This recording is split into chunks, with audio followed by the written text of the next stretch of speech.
voir maintenant comment résoudre un petit dé, comment résoudre une équation du second degré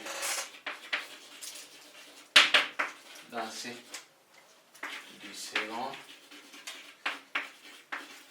degré dans C. Donc, on dira tout simplement que pour résoudre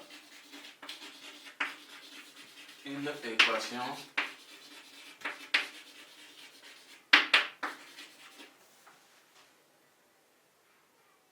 du second degré,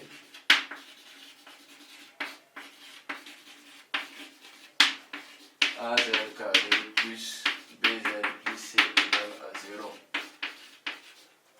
Entre parenthèses, il faut que A soit différent de 0. Dans C,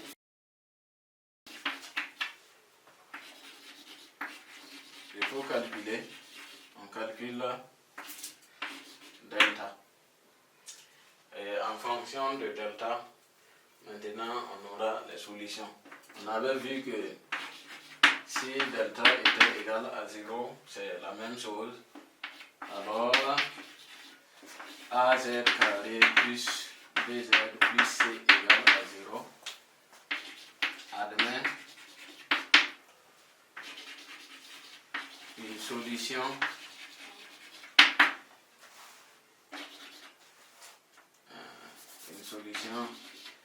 réelle.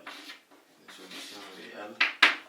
Z0 plus égale moins B plus simplement sur déjà. Ensuite, si delta est supérieur à 0,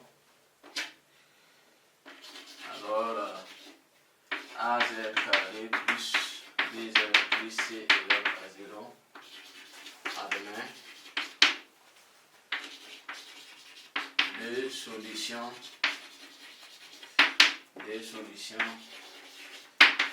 réelles.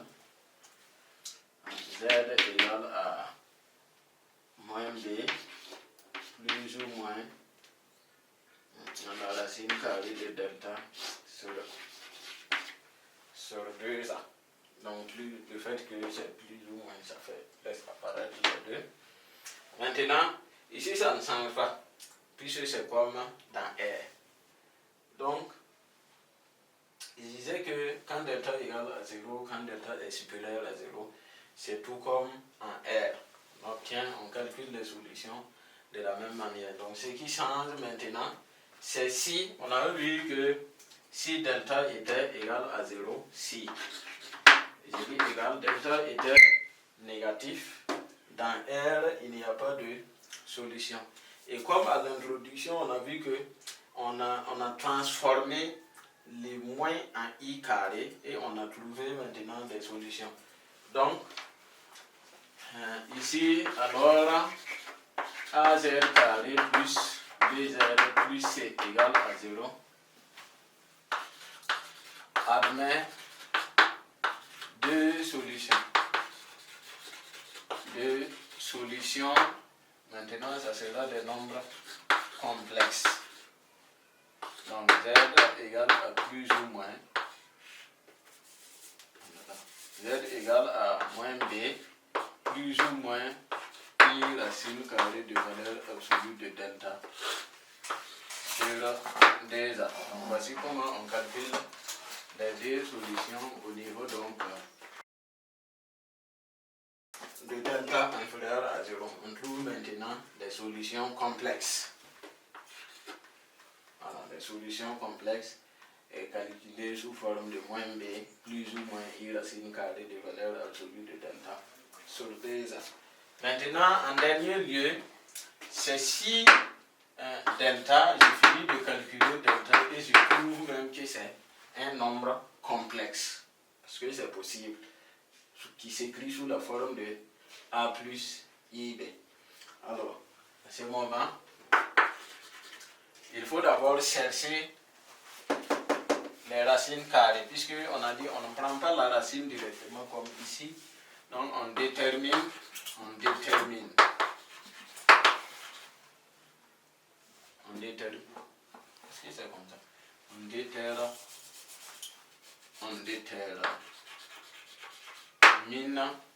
simplement une racine carrée de delta, bien sûr, égale à A plus IB. Et on a AZ carré plus 2Z plus C égale à 0. A pour solution.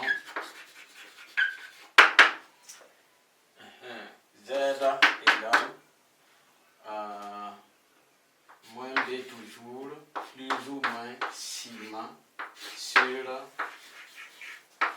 2A. Donc plus ou moins sigma sur 2A.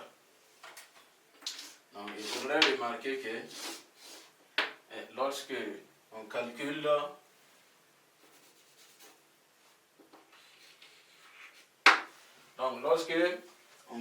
par exemple, lorsque nous déterminons les modules, les racines carrées d'un nombre complexe, on va trouver toujours des nombres complexes qui sont des conjugués. Donc, arrivé ici, on prend le 1, tout simplement, on fait plus et on prend l'opposé. Il suffit d'avoir un pour avoir l'autre, en fait, puisque ce sont des complexes qui sont conjugués. Donc, on peut, après avoir vu la résolution des équations du second degré, on va voir maintenant si le degré du polynôme dépasse 2. 3. Équation de degré n. De degré n, entre parenthèses, n plus grand que d. Donc à ce niveau, on va dire tout simplement que c'est comme les classes passées. Donc quand vous avez un polynôme de degré 3, 4, ainsi de suite, pour pouvoir la résoudre, il faut d'abord trouver une racine évidente et procéder par une factorisation. Donc on dirait tout simplement pour les équations de degré n supérieur à 2, il est nécessaire de trouver une ou plusieurs racines évidentes et procéder par factorisation. Voilà. Donc, pour les équations de degré n, si n dépasse 2, il est nécessaire, comme dans les classes antérieures, de trouver d'abord une racine évidente et puis procéder à une factorisation. Donc voici en gros ce qu'on pouvait dire sur le chapitre des nombres complexes.